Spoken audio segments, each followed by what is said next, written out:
Baik, Assalamualaikum warahmatullahi wabarakatuh. Salam sejahtera untuk kita semua dan salam budi luhur. Salam luhur.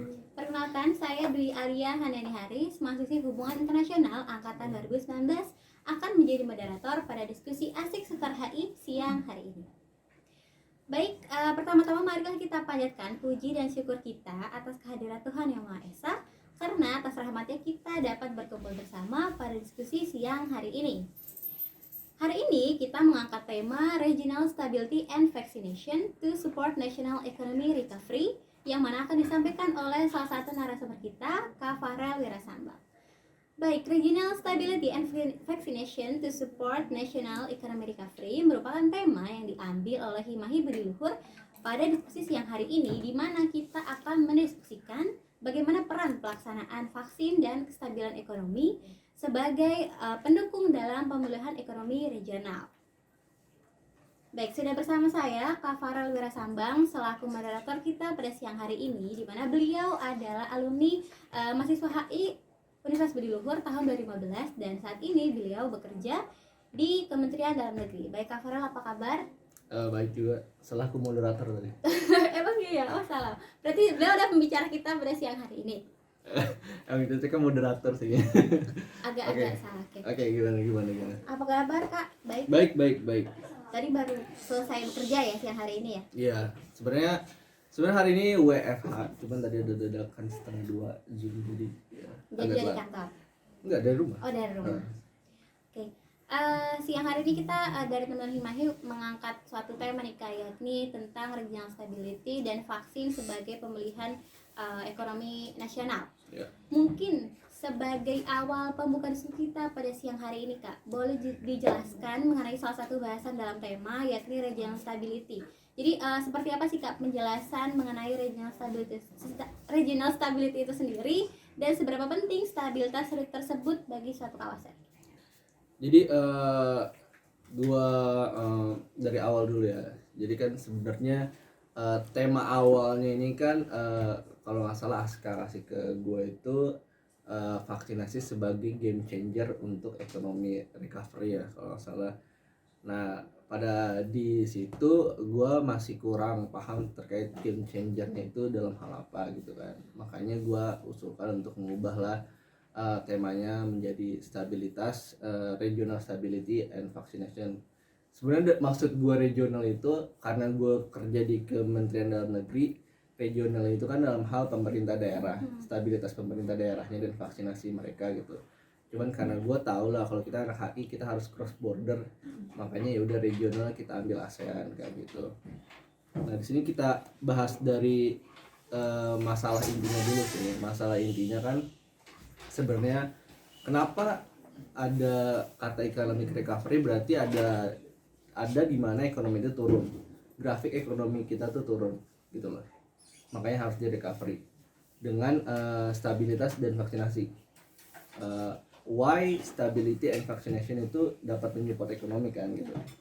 Jadi kalau kita permasalahan utamanya COVID terjadi itu pada saat 2020, di mana WHO di 11 Maret itu mengumumkan kepada seluruh dunia bahwa COVID outbreak itu sebagai global pandemic kan.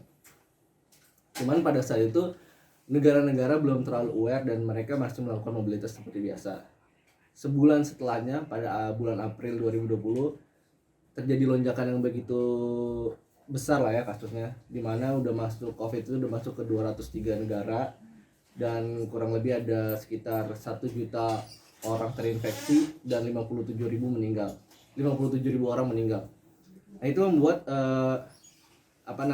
negara-negara melakukan kebijakan yang cepat, dan kebijakan yang cepat ini mendapatkan ada yang namanya impact, dampak dari gue nyebutnya the theoretical impact of COVID-19.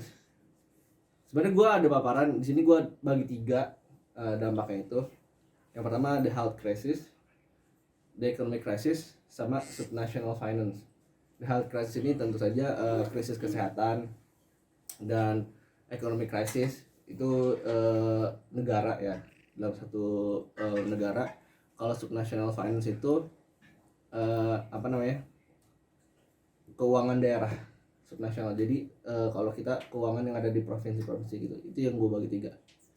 Cuman dalam COVID crisis ini ada yang namanya strong territorial dimension, di mana kawasan tersendiri itu punya dimensi kekuatannya sendiri gitu. Kayak misalkan Asia berbeda responnya terhadap COVID, Eropa juga beda gitu. Jadi semuanya punya masing-masing respon yang menyebabkan bagaimana COVID ini apakah akan long term atau mid term. Jadi ada dampaknya gitu. Jadi setiap itu tuh berbeda. Nah sekarang di sini bagaimana dengan ASEAN itu sendiri gitu kan? Yang kita tahu ASEAN tuh banyak melakukan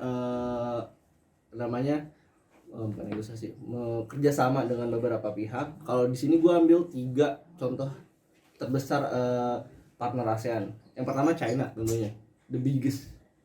Yang kedua ada United States. Yang ketiga ada Eropa, negara-negara Eropa. Kenapa China bisa sebagai the biggest, sedangkan Eropa dan Amerika the largest? Biggest dan largest kan itu agak beda ya rasanya. Biggest karena Cina dengan dia satu negara sendiri aja bisa tuh berkontribusi terhadap total perdagangan ASEAN itu sebesar 17,1%. Dan kontribusi terhadap FDI-nya itu, foreign direct investment-nya ke ASEAN itu sebesar 6,5%. Itu cuma negara Cina. Itu dibandingkan dengan negara-negara lain dia paling besar lah ya. Terus economic impact-nya pada ASEAN, pertama dilarangnya penerbangan turis ke setiap daerah. Yang kedua, terganggunya penerbangan air travel. Dan yang ketiga adalah melemahnya jual beli di masyarakat karena takut akan wabah yang terjadi gitu kan. Itu juga dikarenakan karena pemerintah melakukan lockdown, terus melakukan karantina, terus menganjurkan stay at home kan. Adanya penutupan sementara bisnis-bisnis, terus pelarangan berpergian. Jadi hal itu yang menyebabkan kenapa masalahnya kayak travel, terus masalah konsumennya menurun itu karena adanya lockdown, karena mobilitasnya masyarakat dibatasi. Akhirnya pergerakan ekonomi itu tidak berjalan gitu.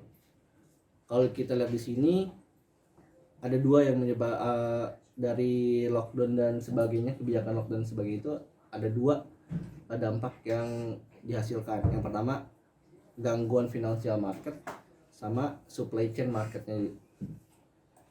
Kalau kita lihat dulu nih, ini sebenarnya ada grafiknya, cuman karena nggak ada paparannya, itu ada grafik di mana pada saat COVID itu terjadi, kurs Indonesia yang tadinya 13.000 dolar per dolar, 13.000 per US dollar itu naik sampai 16.000 US dollar per dolar. Itu di Maret 2000 di April tuh naik. Itu kan pada saat awal-awalnya mulai kasus kan. Itu naik sampai 19,8%. Jadi kan ada dampaknya dari pandemi itu terhadap suatu negara gitu kan. Terus kalau kita lihat capital marketnya di ASEAN itu menurun dari 100 hingga sampai 60%.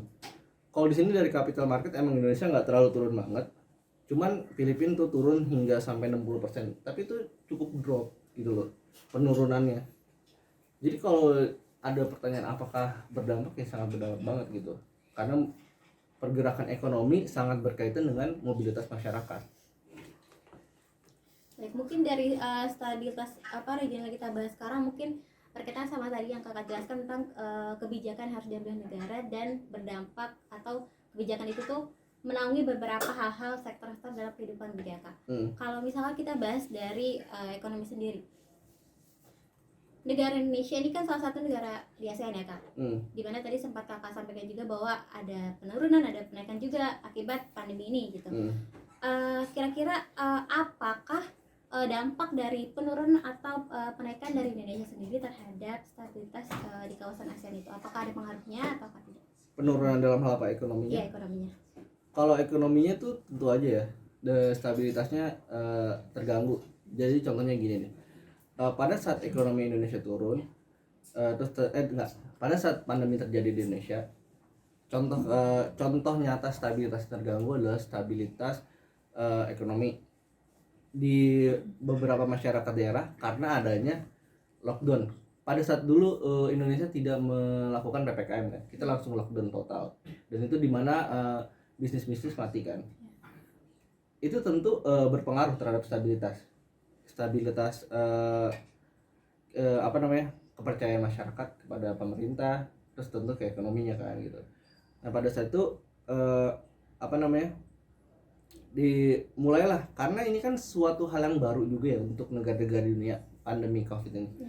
Jadi pemerintah juga ada dari tahap itu learning by doing, how to menanggulangi pandemi ini gitu sih. Jadi apakah terjadi krisis? Tentu saja terjadi krisis.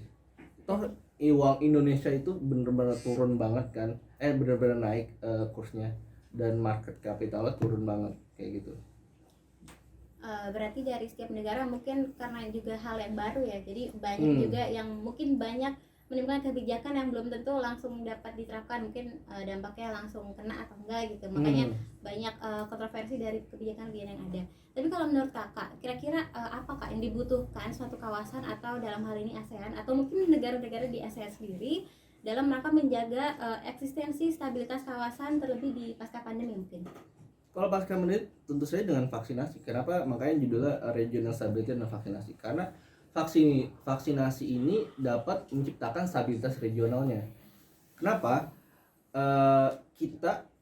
Maksudnya negara-negara negara-negara ingin menciptakan yang namanya ingin memulai mobilitas lagi masyarakat. Karena saat mobilitas terbentuk, terjalani gitu loh, ekonomi juga akan terus berputar gitu. Jadi makanya negara-negara ingin setiap negara itu mempunyai herd immunity.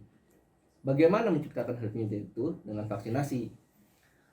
Berdasarkan WHO, herd immunity itu bakal terjadi kalau vaksinasi suatu negara itu sudah 80% dari populasi. Jadi ya kita berapa nih, Indonesia berapa populasi, 80%-nya harus tervaksinasi gitu. Yang gue tahu Indonesia baru cuman sampai 51% dari populasinya gitu, dan dunia juga baru 55%. Jadi masih lumayan jauh untuk mencapai herd immunity. Makanya dari pemerintah Indonesia sendiri berharapkan kepada masyarakat dan beberapa sektor untuk terus bekerja sama untuk meningkatkan kapasitas vaksin itu. Baik, barusan yang kakak sampaikan bahwa di Indonesia ini masih belum, istilahnya vaksin belum rata gitu ya kak. Nah, berbicara soal vaksinasi kak, ada salah satu vaksin ini kan salah satu topik yang memang banyak diperdebatkan oleh berbagai kalangan di negeri ini gitu. Ada yang ikut, ada yang nggak ikut, dan bahkan mungkin masih ada yang belum percaya terhadap manfaat atau mungkin pengaruh dari vaksin tersebut. Dimana berdasarkan dari hasil lembaga survei Indonesia, tingkat kepercayaan masyarakat terhadap pemerintah dalam penanganan COVID-19 ini dinilai masih kurang, terlebih terhadap kebijakan vaksinasi sebagai kewajiban yang harus dipenuhi oleh masyarakat. Nah, kalau menurut kakak, pendapat kakak mengenai hal tersebut tentang kurangnya kepercayaan masyarakat itu bagaimana? Kalau menurut saya gitu ya, menggratiskan vaksinasi untuk masyarakat itu sudah menjadi langkah awal yang baik untuk pemerintah Indonesia, karena itu sebagai langkah tanggung jawab dari pemerintah, jadi digratiskan.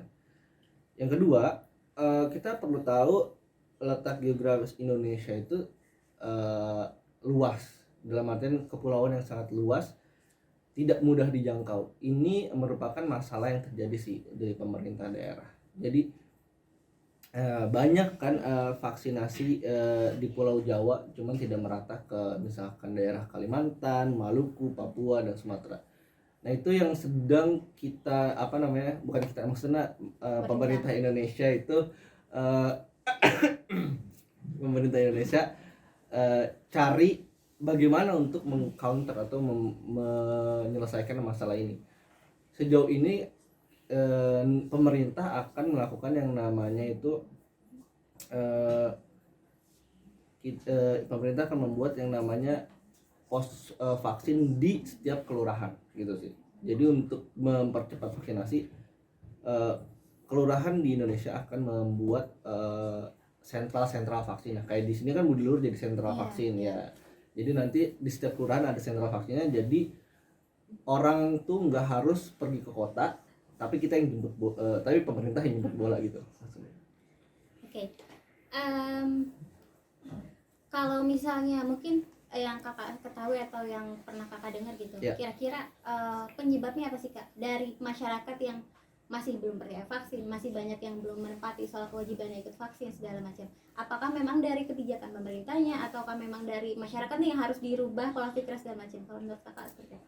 Jadi kalau selama ini gua lihat emang ada beberapa faktor kenapa masyarakat nggak mau melakukan vaksin. Yang pertama hoax tentang dampak dari vaksin itu sendiri. Yang kedua ada namanya kepercayaan agama. Cuman ini lagi emang kan kita masyarakat kita ada dari berbagai macam sektor ya, dalam level pendidikan dari yang atas, menengah dan bawah.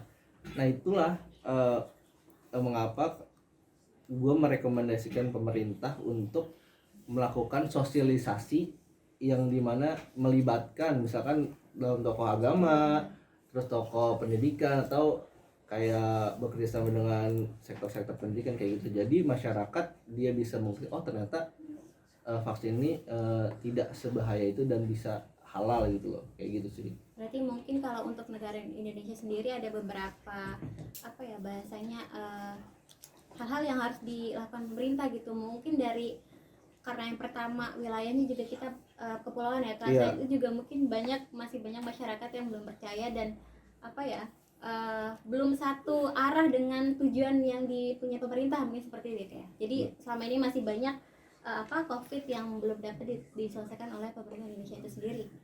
Mungkin untuk sejauh ini materi yang kita bahas seperti itu kak. Mungkin kita akan masuk kepada sesi tanya jawab dari peserta diskusi yang lain gitu ya. Boleh. Sudah terdapat 2 pertanyaan kak dari mahasiswa HI. Oke. Yang pertama dari angkatan 2020, pertanyaannya apakah ada perubahan dalam diplomasi antara negara terhadap distribusi vaksin? Kalau diplomasi paling ini sepengetahuan gue karena kan gue lebih concernnya ke internal affairs, ke hubungan antara pemerintah daerah dan pemerintah pusat. Jadi kalau sepengetahuan gue diplomasi ini maksudnya tetap berjalan, cuman ada fokus gitu. Fokusnya ini menjadi penanganan vaksin.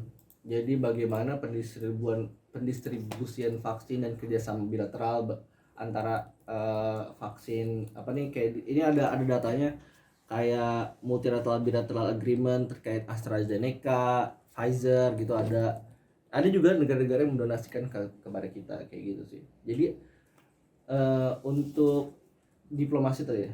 Untuk diplomasi tetap Indonesia berjalan, cuman ada satu fokus yang ditambahkan yaitu penanggulangan pandemi dan vaksinasi kayak gitu sih.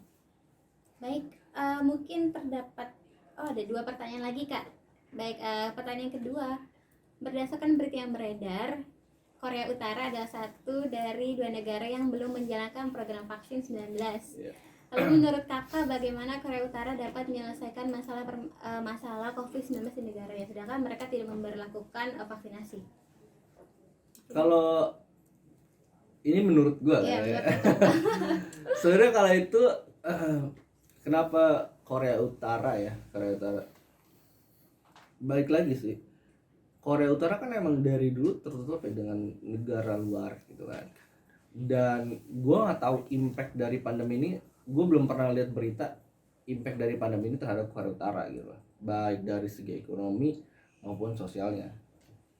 Jadi untuk kalau menurut gue mereka masih bisa survive dengan tidak vaksin gitu dan tidak mengganggu stabilitas negaranya sendiri, it's okay untuk mereka gitu loh, untuk mereka ya tidak melakukan vaksin.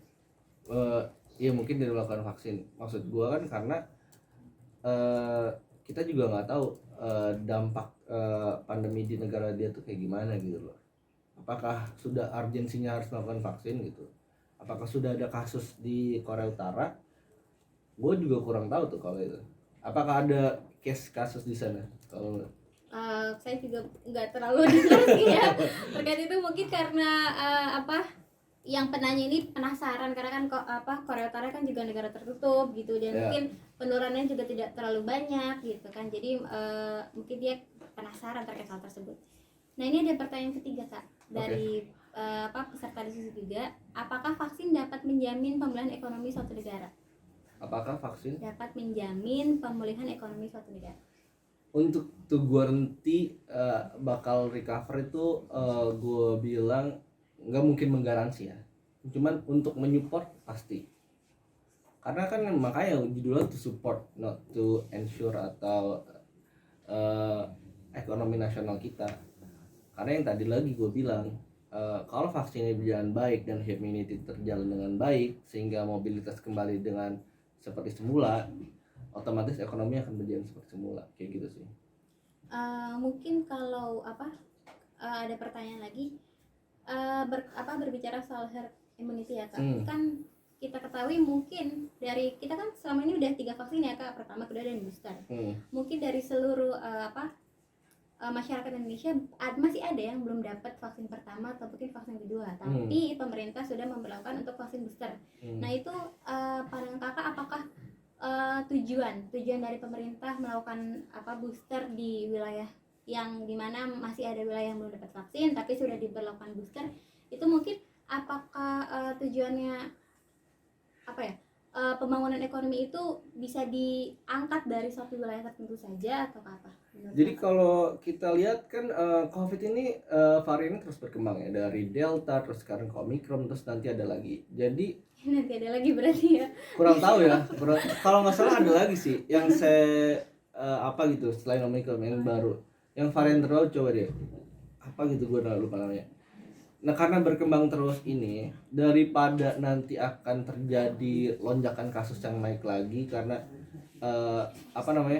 kita sih buat kita, maksud pemerintah sih menghindari kasus kematian yang tinggi gitu loh. Makanya vaksinasi booster itu untuk menghindari itu gitu loh. Jadi kenapa ada belum merata ya, karena tadi pertama wilayah yang luas, terus masih banyak ya orang-orang yang tidak teredukasi terhadap vaksin gitu kan. Yang ketiga ya karena masih belum aware masyarakat terhadap vaksinasi kayak gitu.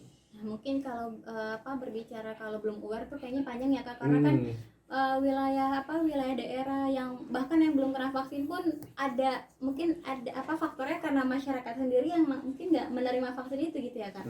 Jadi sebetulnya kalau misalnya kebijakan atau rencana pemerintah soal penanggulangan vaksin itu bisa terlaksana, pasti ada kerjasama dari dua arah, dari masyarakat dan juga dari pemerintah sendiri gitu ya Kak. Iya benar. Baik, kita telah melewati diskusi yang cukup panjang Kak Farel mengenai tema regional stability and vaccination to support national economy recovery.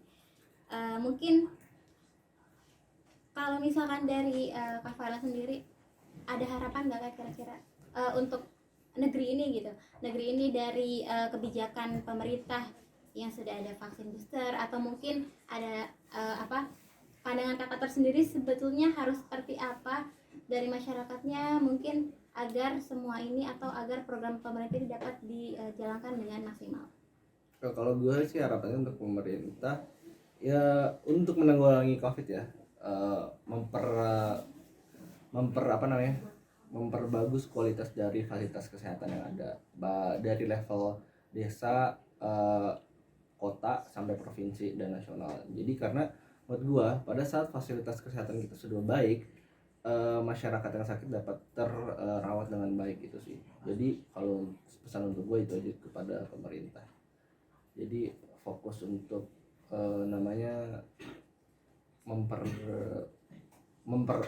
memperbaiki fasilitas yang ada. Baik, itu kan kalau untuk pemerintah Kak. Kalau untuk masyarakat mungkin ada pesan? Kalau untuk masyarakat jangan terlalu termakan hoax yang ada di internet dan lebih apa namanya, lebih kritis terhadap suatu hal. Jadi kalau ada berita apakah ini benar atau enggak, itu jadi harus di cross check dulu gitu, jangan langsung share dan terbawa emosi. Jujur gue juga dulu seperti itu, cuman ya seiring berjalan waktu kan kita dapat memperbaiki diri kan gitu. Kita aja sih gue. Oke, baik, terima kasih banyak Farel atas materi, kemudian waktu juga yang telah disempatkan untuk hadir pada siang hari ini, di mana materi yang disampaikan ini sangat membantu dan meningkatkan pengetahuan serta wawasan kita serta peserta diskusi siang hari ini. Baik, mungkin sebagai penutup mungkin apa ya, kalau misalnya kita kan pasti punya harapan gitu ya Kak, sedangkan kita sudah melalui atau kita udah ada di masa pandemi ini udah 2 tahun lebih, jangan sampai 3 tahun atau mungkin jangan sampai ada varian yang terbaru setelah Omicron yang tadi sempat Kakak sampaikan gitu. Mungkin sebagai masyarakat gitu, kalau dari Kakak sendiri ada harapan apa, dan mungkin berharapnya ini kapan sih selesai gitu kalau dari Kakak sendiri, pandemi serta mungkin dari ekonomi yang masih turun, kira-kira dari harapan Kakak terkait hal tersebut? Ya harapan sih tentu ya, kalau gue sendiri pengen ya pandemi ini berakhir, semua balik ke normal lagi dan nggak ada lagi varian-varian yang baru, dan ya maksudnya berjalan dengan damai lah ya. Cuman kan kita lihat aja sekarang Ukraina dan Rusia kan. Ya untuk kedepannya harapan ya untuk stabil aja sih, stabil dan tidak ada masalah di regional, khususnya Indonesia ya. Ada jangan ikut masalah negara lain lah gitu. Gitu. Baik, terima kasih banyak Kak Farel atas penyampaian materi terkait tema pada diskusi kali ini, Regional Stability and Vaccination to Support National Economic Recovery. Terima kasih juga kepada seluruh peserta diskusi atas pertanyaan yang telah disampaikan, sangat menarik dan menambah wawasan kita juga pada siang hari ini. Dari diskusi kita pada siang hari ini, kita dapat menyimpulkan bahwa keberhasilan program vaksinasi merupakan kunci bagi pemulihan ekonomi, dan dalam hal ini dapat ditegaskan bahwa tidak akan ada pemulihan ekonomi tanpa adanya pemulihan pandemi. Baik, berakhir sudah sesi diskusi kita siang hari ini. Terima kasih banyak Kak Farel atas kesempatannya. Semoga mungkin dapat bergabung di diskusi berikutnya selanjutnya dari Hikmah Budi Luhur ya. Baik, terima kasih. Mohon maaf apabila terdapat kesalahan dari saya. Saya Dwi Alia Hanyaneri selaku moderator pamit undur diri. Selamat siang, salam sejahtera dan salam Budi Luhur. Ini yang di sini nggak nanya emang? Enggak.